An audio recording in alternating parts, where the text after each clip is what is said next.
Hey there, I'm Tony from Marathon Mates. This week we have a 6-star legend. Sarah Coltrona is joining us to share her journey. Are you ready to run? Let's go. Welcome to the thrilling world of the flying runner, brought to you by the Marathon Mates.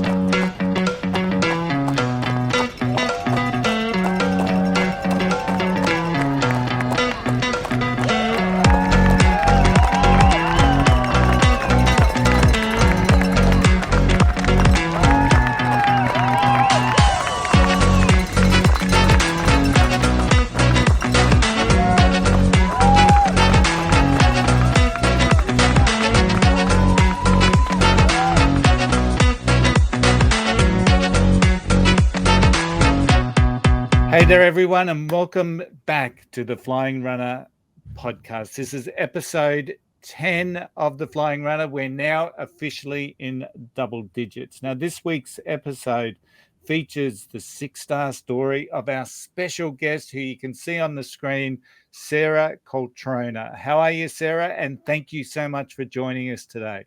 Yeah, I'm doing well. Thanks, Tony. How are you? I am always good on a Monday night when I get a chance to talk with our good marathon mates. There's in the other section of the screen, we've got Tim and Tara from Team Ellis. How are you guys? Yeah, really good. It's been a good training week, I think. Yeah. Maybe, I don't know. This week's been a bit of a blur for us. We've been all over the place and caught up with lots of people, so it's been great. Yeah. Can you believe we're 3 weeks out from Berlin? I know. I feel like I need another 3 weeks of training, to be honest. I'm not counting down, but 12 work days till I fly out. Yeah. Okay. So how has your training been this week, Team Ellis? Been pretty good. We've kept the distance going up. We've kept the number of sessions that we do on the treadmill during the weekdays at the right number. What did we do? We did Meadowbrook Park Run. So that was a new park run for us. It's on the south side of Brisbane. And for us, that completes all the park runs in sort of the greater Brisbane area. We've been to all of them now. So that was really nice. It's a 2-lap course there along the Logan River. Nice vibe about it, and really good crew of people that run there quite regularly. So had a lot of fun. And guess what? You can't just turn up randomly at an event and think that you can be anonymous. We turned up and what were there, 4 or 5 of our friends that we've known through park running that just happened to randomly turn up at that same event. So shout out to Tammy, who's one of our listeners who turned up there as well, and then Pete, Suzanne, and Stuart as well, who turned up as well. So you can't help it. There's always somebody at parkrun, you know. Yeah, Sarah, are you a park runner? No, I haven't done one before. What? Oh, that's all right. I haven't done one either, so you're in good company there. So there's only like 50,000 runners in Australia doing it every weekend. So. Yeah. So the select ones, maybe. Yeah. Okay. So your long run on the Sunday, how'd that go? Oh, look, I did 32 the week before, or we did 32 the week before. I was aiming to try and hit 27 to 30 on Sunday, and I got to about 10 and a half, and I'm just like, yeah, Tim, I want to turn around. So well, I managed 21. Okay. Not ideal, but it's better than nothing, I guess. Listening to the body, I guess. Yeah, just listening to the body. I'm tired. Tim's tired, but it was mostly me. We haven't stopped training for a marathon for probably 3 years. I think we've just been continuously in marathon mode for 3 years. So I think it's starting to catch up to me. But look, I'm all good. It's just, needed a longer taper. Yeah, and 22 is still a good size hit out. So I wouldn't be bashing myself up too much with that. So we're not worried. Yeah, I didn't think you were. So not my first rodeo. Sharon and I knocked out 30K on Saturday, so we were pretty stoked.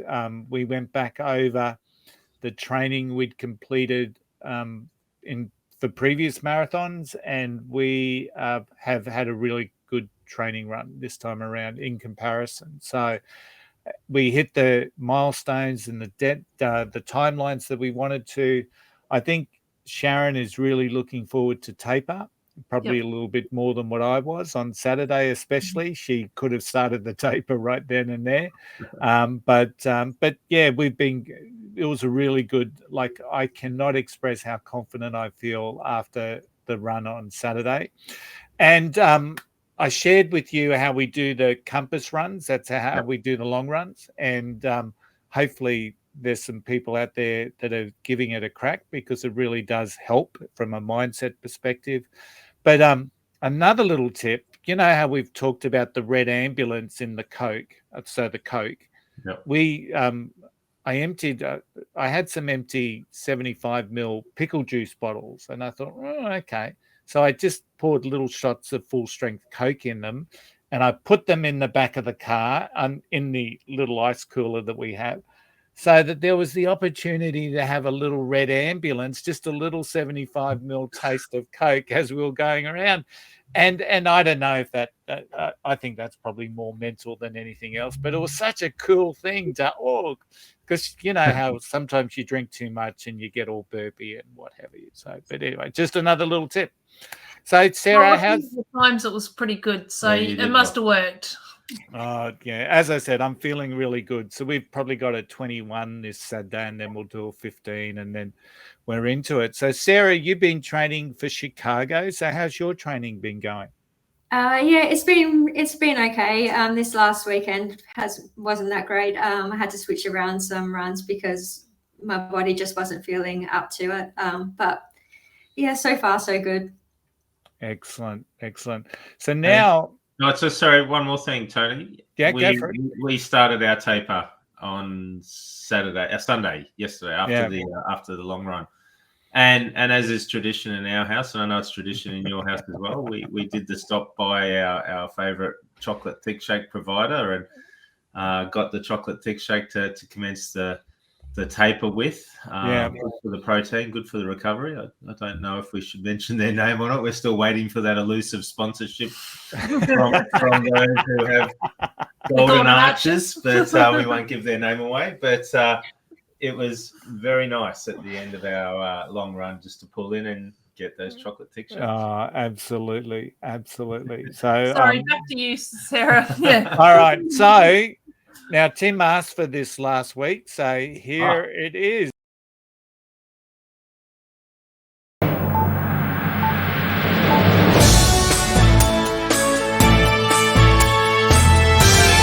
All right, it's marathon news. All right. So over to you. First up, Tim. Yeah, so that's a great little intro. So I've got to put the suit and tie on and start reading forward. Today in the news segment, the biggest news today, apparently, I didn't write this, but apparently Amber Heard, who's some half-bit actress, I guess, who was sort of married to another half-bit actor.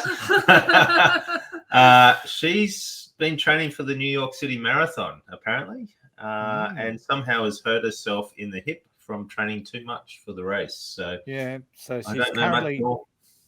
she's currently on set in crutches and apparently making quite a deal about it. So that's a shame. Yeah, so let's hope Amber Heard gets a good recovery and can accomplish the NYC Marathon. Yes, that would be good.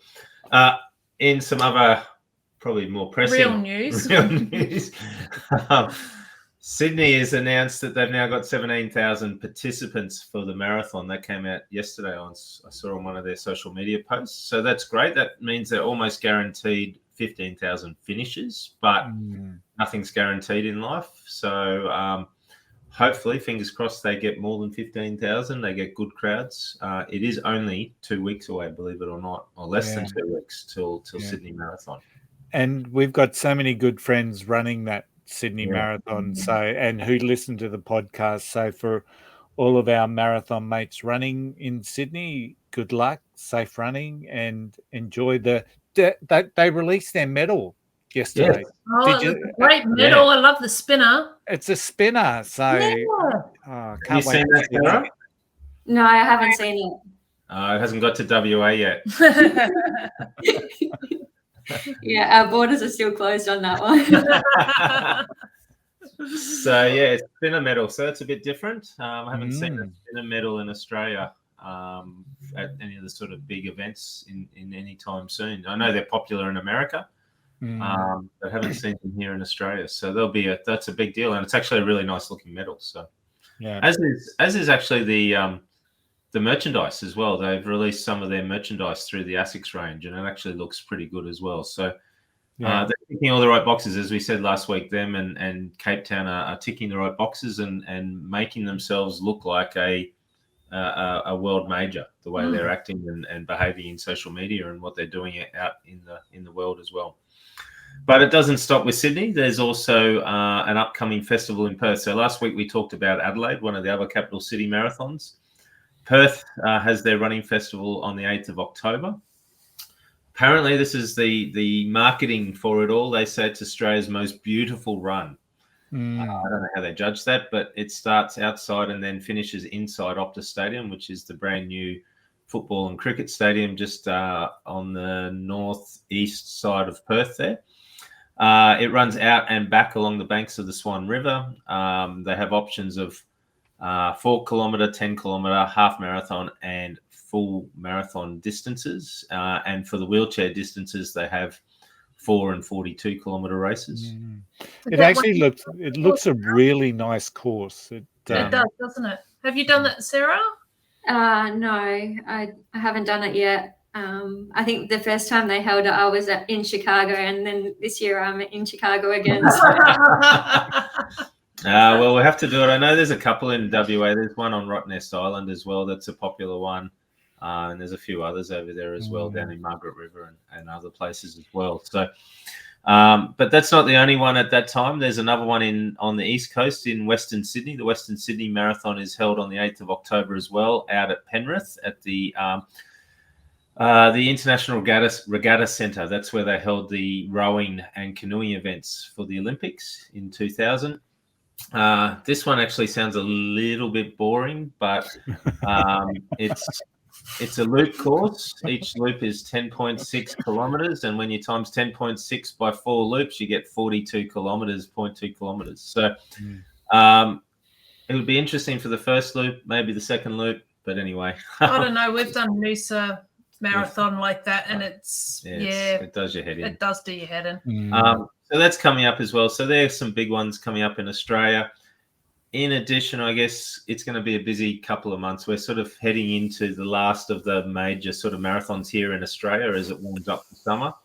But we have the internationals as well. So just coming up in the next couple of weeks, we've got Sydney Marathon in 2 weeks. We've got Berlin in just under 3 weeks. We've got Perth, Western Sydney, and Chicago Marathon all in early October. We've got Melbourne Marathon as well in mid-October. We've got New York in the start of November. And one of Tara and my favourite events, the Queenstown Marathon in New Zealand, South Island of New Zealand, which is fabulous. And we'll talk about that in another time coming up as well. But that is a spectacular course and a well-run course as well. So many choices coming up. And that's really big news. I guess one last thing to add to the news before I hand it over to you to talk about another result there, Tony, is over the weekend, we've just had the UTMB, the Ultra Trail Mont Blanc, which is almost like the World Championships, I guess, of the Ultra Trail running world. We talked a number of weeks ago about Courtney Dauwalter and how she'd won, Hard Rock and Western States endurance marathons in the US a couple of weeks apart. Well, she's backed it up again, and she's gone and won the UTMB. Wow.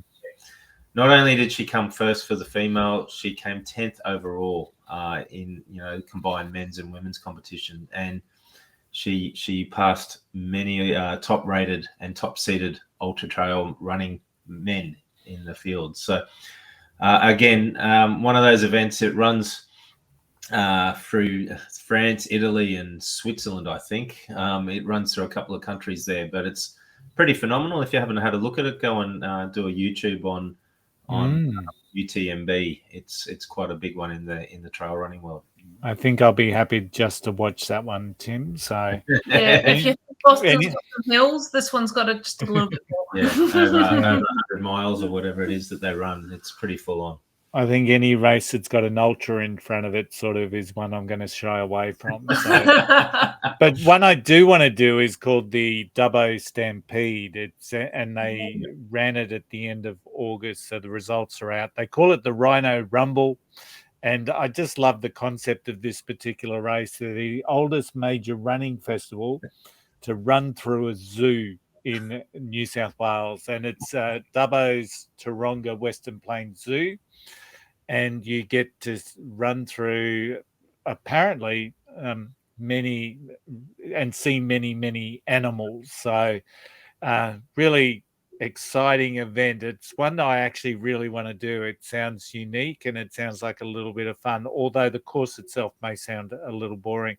All up, they had just over 1,300 participants in the 5 different races.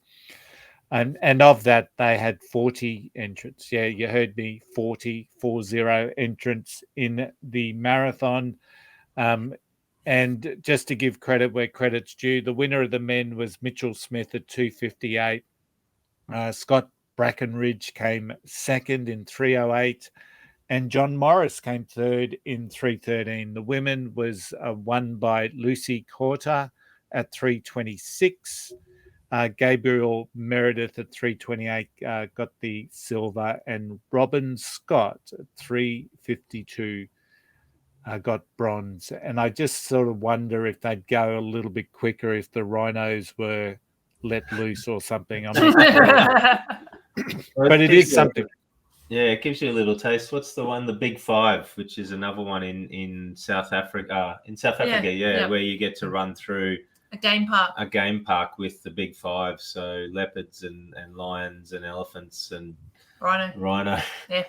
But I guess this one's in a zoo in a controlled environment, and the Western Plains Zoo is huge. It is. Yeah. We've been there, haven't we? Yeah, it's amazing. It's a fantastic place. It's definitely on my bucket list. It's probably one on my bucket list. But let's get on to our special guest, and it's my absolute pleasure to welcome Sarah Coltrona to the show tonight.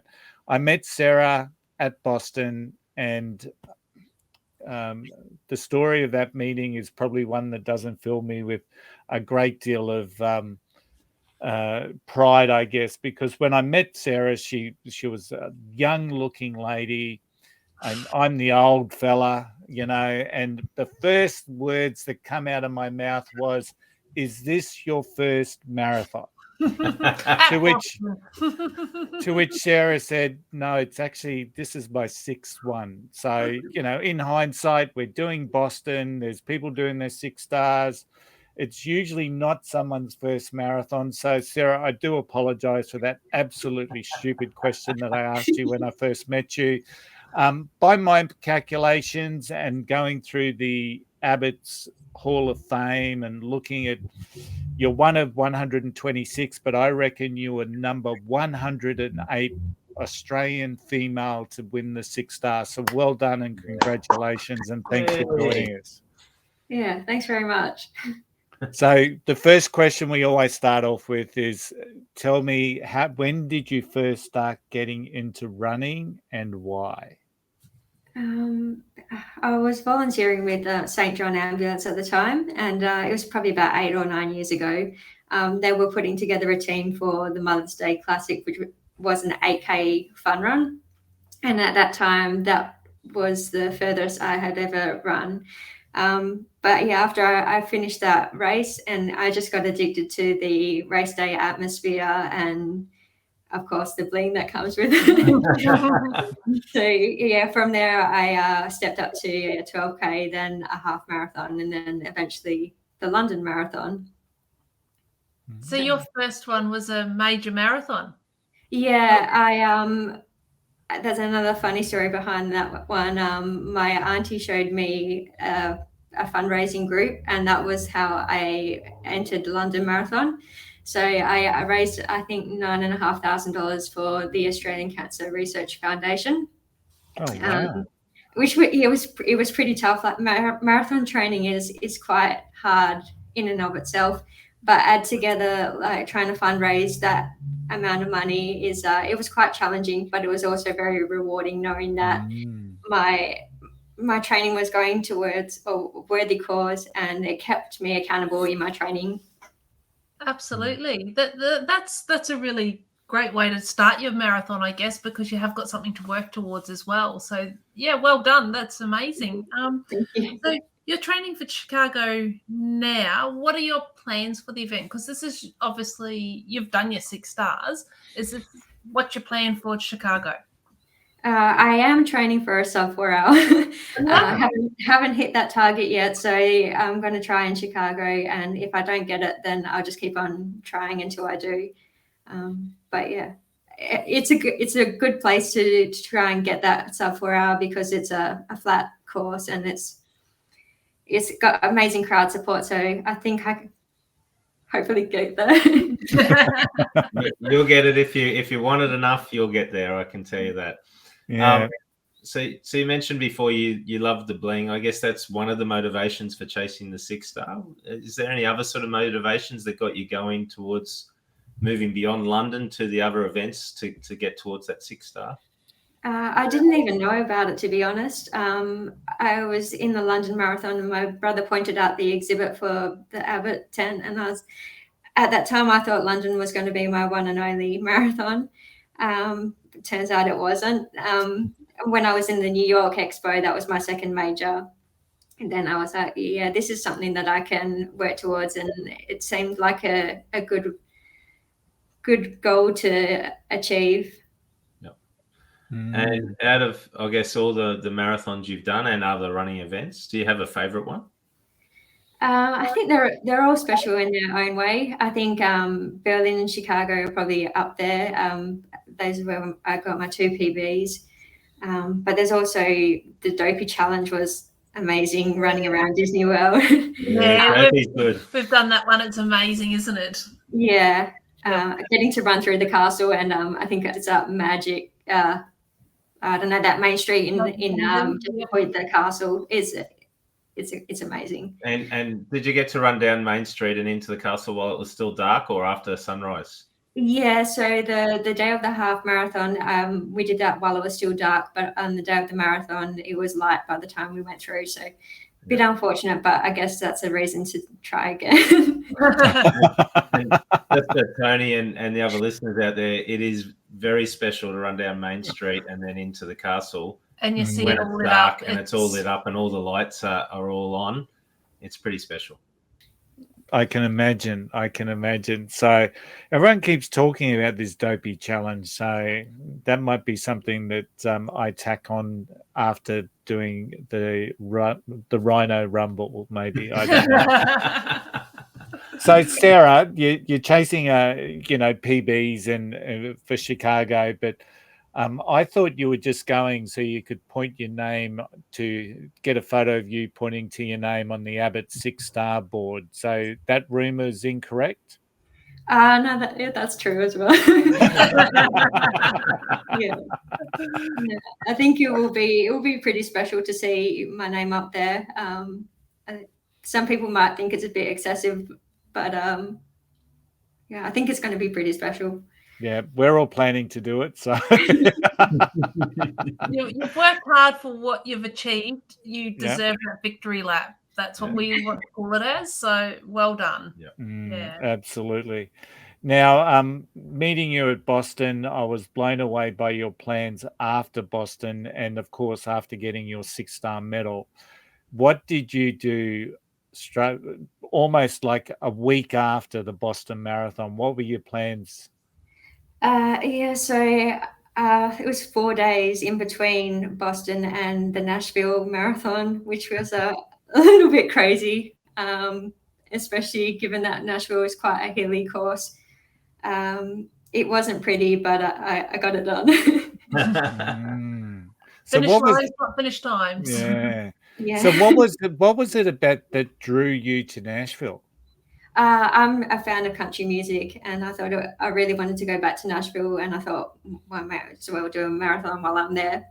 Yeah, the start was down Broadway, so it was a pretty cool start, but it was also quite an aggressive downhill. So my quads were feeling it after having just done Boston.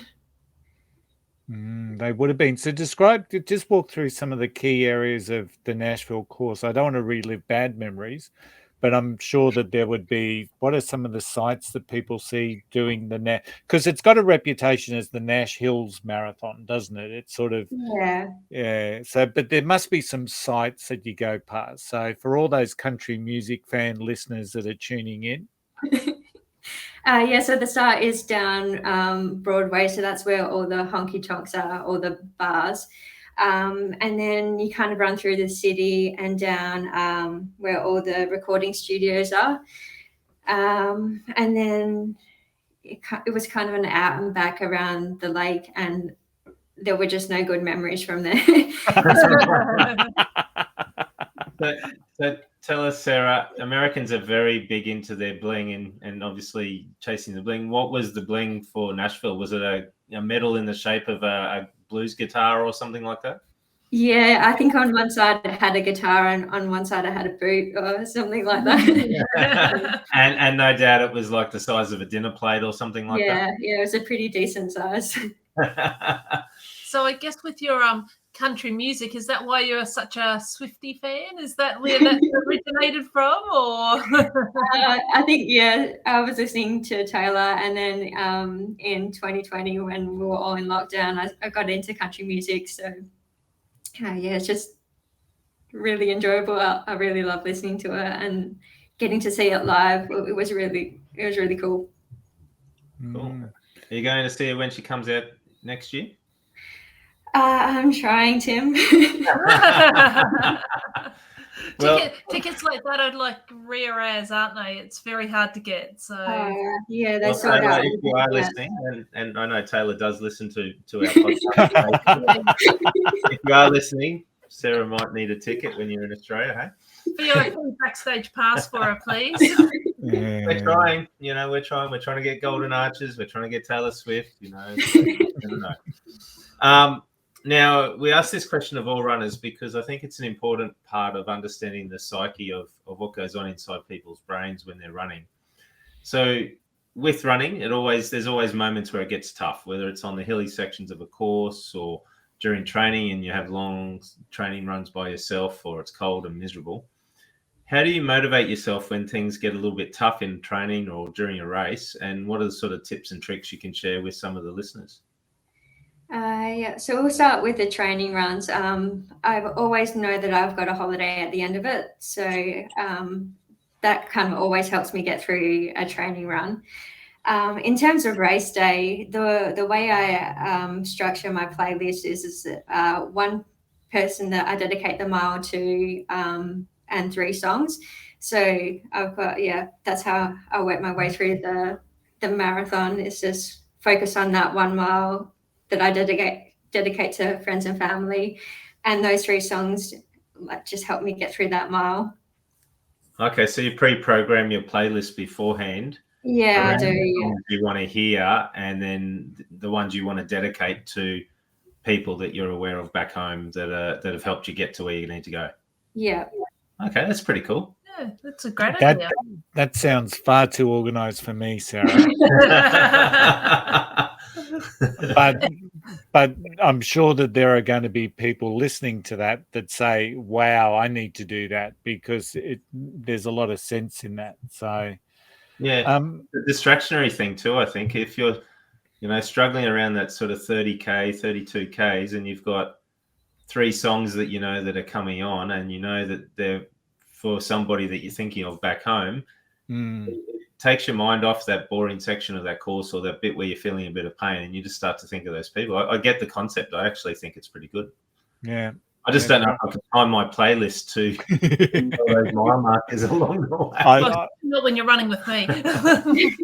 I think I'd have to write everything down first to get that structure around the miles, and then go from there. And that just sounds like too much work. So, but it's certainly something I might have a crack at. Now, Sarah, you're a financial controller, and I'm intrigued as to how you then use your skill set that you have with your employment, how you use that from a from your own statistics point of, are you one that pores over Garmin stats and start analyzing where your best splits are and what got you there and everything? Surprisingly, no. I'm not even on Strava. So. Oh wow. Okay. Yeah. I am surprised. So but almost not really. If that makes any sense. Yeah. Okay. I think, pouring over numbers can get just a bit too cumbersome. And when I'm out running, I just want to take my mind off work and off the numbers. Yeah, good one. Good one. Now, I was listening to the Running Channel podcast last week, one of the big podcasts in the world, and they actually, funnily enough, coincidentally, shared some news that someone had actually created a list of 5 Taylor Swift songs for each stage of the marathon. And I thought, I'm not a Swiftie, so I had to actually do some research for this, Sarah. So I hope I get this right. So from 0 to 5 miles, this particular list stated it's a song by Taylor Swift called Blank Space. So I'm sure you're aware of the song. Yeah, I know it well. And so I've listened to the song, and there's a lyric in there that says it's going to be forever or it's going to go down in flames. Do you think that's why it's been chosen for that 0 to 5? It's either going to be a memorable day or it's going to be shot down in flames. Yeah, I'd say that's probably the reason behind it. So from the gap between 5 to 10 miles, it's Cruel Summer. So Cruel Summer. So once again, there's a lyric in there that says, "What doesn't kill me makes me want you more." I don't know if she's talking about running a marathon at that point. I'm thinking so, yeah. And then it gets really interesting. 10 to 15 is the song Bejeweled. And once again, one of the lyrics is familiarity breeds contempt. So maybe that's that middle part of the marathon where we're starting to feel pretty good. And, that lyric comes on and shakes us out of it. I don't know. 15 to 20 miles, the song that was on this list is All Too Well. And the lyric is, the magic's not here no more, but I might be okay, but I'm not fine at all. Very apt. Is this resonating with you, Sarah? Yeah, very much so.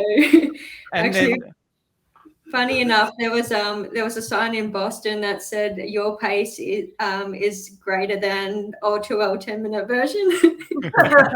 What a funny sign. And then for the last segment, which is 20 to 25 miles, the song was called Enchanted. And that one's got me sort of stuffed because I couldn't sort of, like, Enchanted to Meet You was a continuing theme and lyric in that particular song. So I don't know. I didn't quite get that one, but it was interesting. The magic that you finished your marathon. Yeah. You get enchanted by the bling at the end. Possibly. And then you get that addiction where you keep going back again and doing stupid stuff again. I mean the fun stuff. Yeah, the fun stuff. So for any listeners out there that want a song to get them through the 5 stages of the marathon, maybe Taylor's the go-to. I don't know. So Sarah, we've got a fast 6 now that we're going to do with our 6-star journeys. It's really simple. I'm going to ask a really quick question and you just have to answer it in 1 or 2 words if you want. So okay. You ready to go? Yeah, ready to go. Okay. Podcasts or music? Music. Best running advice ever given to you?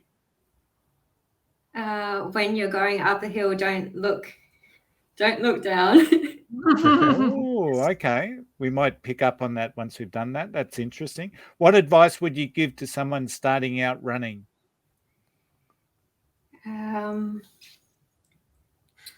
Get a Garmin. Yeah, not an apple, Tony. Nice to mention Garmin tonight. That must be a plug for another sponsor opportunity. Yeah. Uphill or downhill? Downhill. Gels or blocks? Gels. Favorite shoes to run in? Saucony Endorphin Speed. Ooh, another Saucony. I call them Saucony. So, but anyway. So let's dissect that. When you're going uphill, don't look down. Where did that come from? Talk us through that one.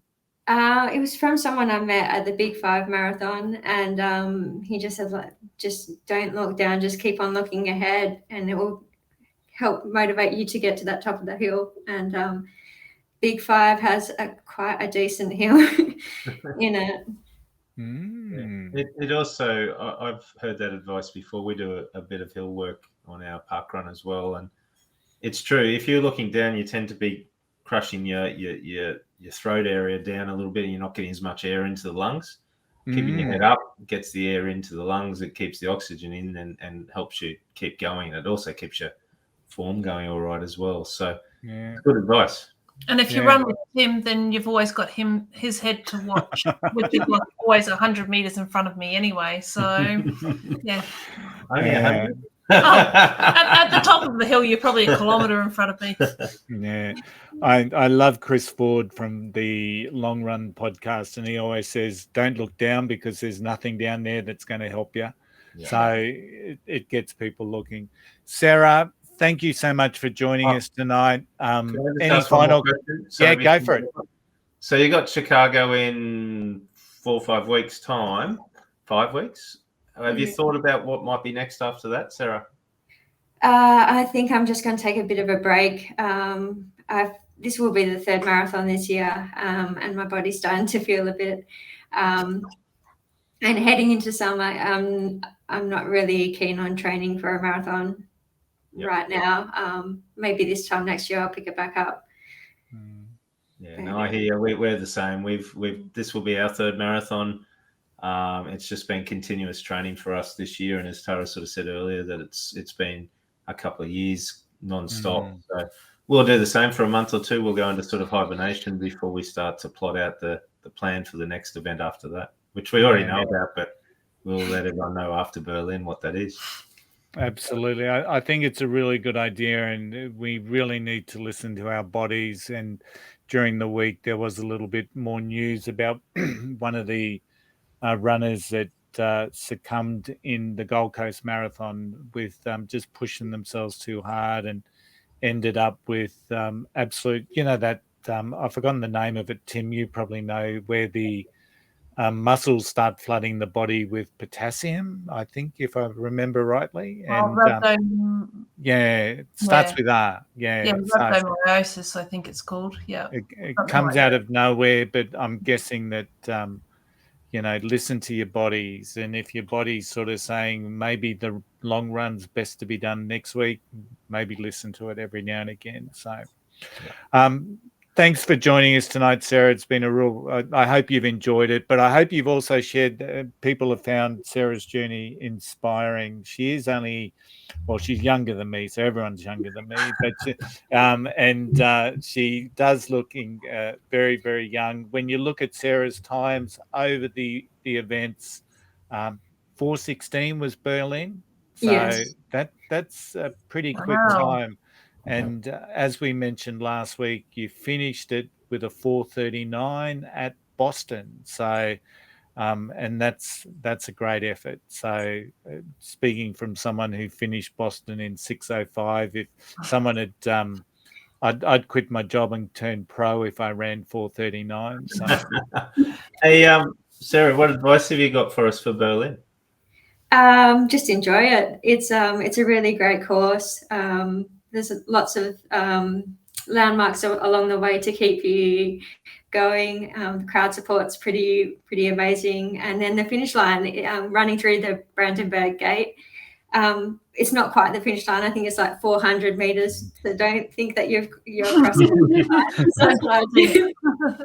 So just be prepared to run that little bit more before you go through the finish line. Yeah. So you've obviously done quite a few marathons yourself then now, I'm assuming, or? Yeah, so I think it's up to about 10 or 11. So Nice. Yep. Yeah. Excellent. Oh, well, you'll be looking forward to running with Tony, and you'll give him a pizza. He can chase you down in Chicago. Yeah, it's almost like a reunion at Chicago in some ways of Boston, because Kim Tudjman's there as well. Yeah. And she's running as an invited athlete because of the World Age Championship. So, and we've got Kim coming on the podcast in I've forgotten now when, probably another 6 or so episodes. So really excited to be catching up. But Berlin's a bit of a reunion, and then Chicago's a bit of a reunion. So, and that's one of the things that we do. Sarah, just one quick question before we go. How many marathons did you do with our friends at Traveling Fit? I think it's about 3 or 4. Okay. Yeah, I didn't know about them until I think it was the Big 5. So now I'm aware of the events that they have under their belt. So I'll be traveling with them more often. Excellent.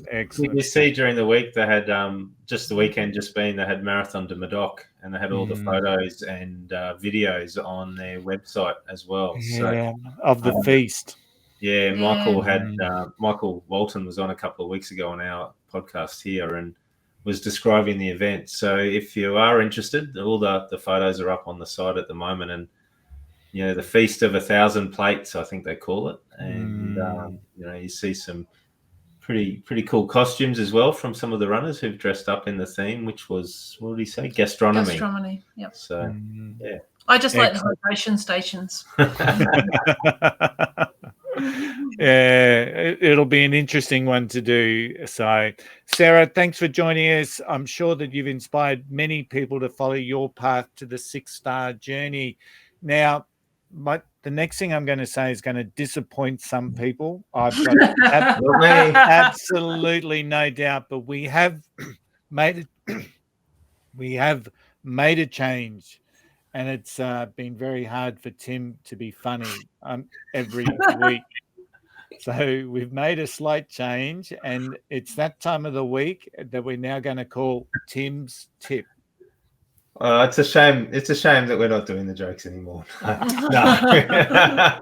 But yeah, we've changed it to do a tip. So I'm going to think of something to give some advice on, and I guess shoes, is the one that I want to talk about this week very briefly. Shoes are specifically engineered for specific activities. So one running shoe is not another running shoe. In that I mean running a running shoe built for road running is different than a running shoe built for trail running, and it's different than a running shoe that's built for track work on a running track. So it's important that you understand the shoe that you're buying actually suits the needs that you're running in. And obviously there's differences in even running shoes as well. They're all designed for different reasons. You have your super shoes that are designed for speedy people who want to go even faster, and then you have other shoes that are more your everyday or every run shoe or your go-to shoe as well. So one of the key things is to understand the shoe that you're buying, understand the engineering that goes into that shoe and the purpose of what that shoe is.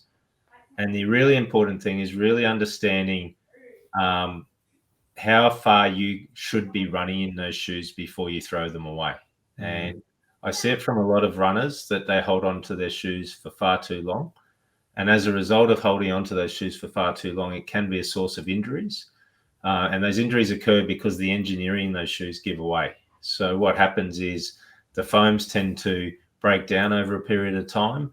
The cushioning tends to not be as cushioned because of the compression that's occurring from the foot striking the ground constantly. So I know for myself, for instance, I only get about 640 kilometers out of a pair of Brooks Ghosts that I run in, but that's different between different models of those Ghosts as well. Sometimes at the moment, like for the Ghost, what are we running? 14s that I'm running at the moment, I'm not getting quite 640 kilometers. I'm probably getting about 580 kilometers, and I start to feel pains in the calves, pains in the knees, pains in the ankles, not enough to be doing damage, but I start to feel it. So I guess the best tip I can advise people is make sure you get the right shoe, make sure you understand the engineering, make sure you measure the distance of how far you're running in that shoe, and be prepared to throw away that expensive running shoe when the time's up and the engineering's gone. Even though they look brand new or look fairly new, when you throw them away, they're no good for you. Just throw them away and get another pair. And it is hard because they are worth a lot of money. You know, a good pair of running shoes is $250 or more.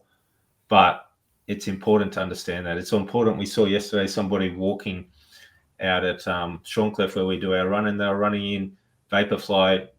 They're walking in Vaporfly shoes. Now, Vaporfly shoes are your super shoe Nikes. They're not designed for walking in any shape or form. No.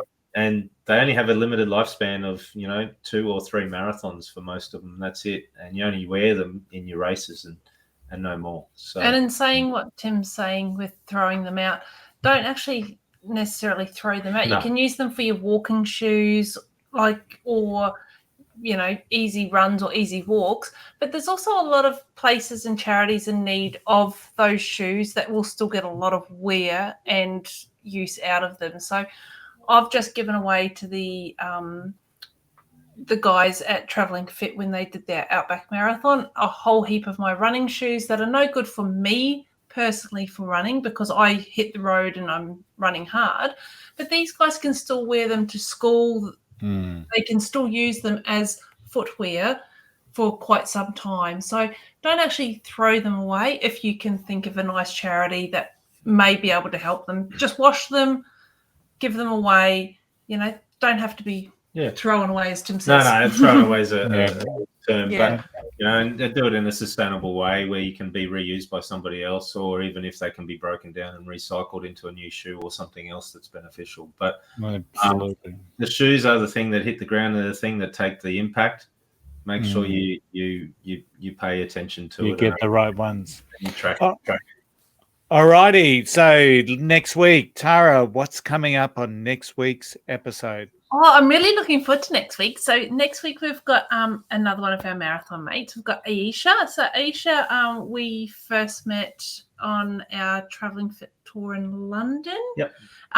Amazing girl. So she's really, really nice. We're going to be with her in Berlin in a few weeks' time again. But apart from running marathons, Aisha actually sits on the board of the Indigenous Marathon Foundation. So she was the one who introduced us to Rob Di Castella, as you'll remember from episode 5. If you haven't listened to that episode, go back, listen to it. It's really worth the listen to. She's not only going to be talking about her running journey, but we're also going to be able to extend on our chat further about what we were talking to Rob about and about the Indigenous Marathon Foundation. So it'll be a really good good episode to talk about marathons and not to miss. Yeah. Absolutely. It's one we're certainly looking forward to. So that winds us up for the 10th episode of the Flying Runner podcast. We hope that you've enjoyed it.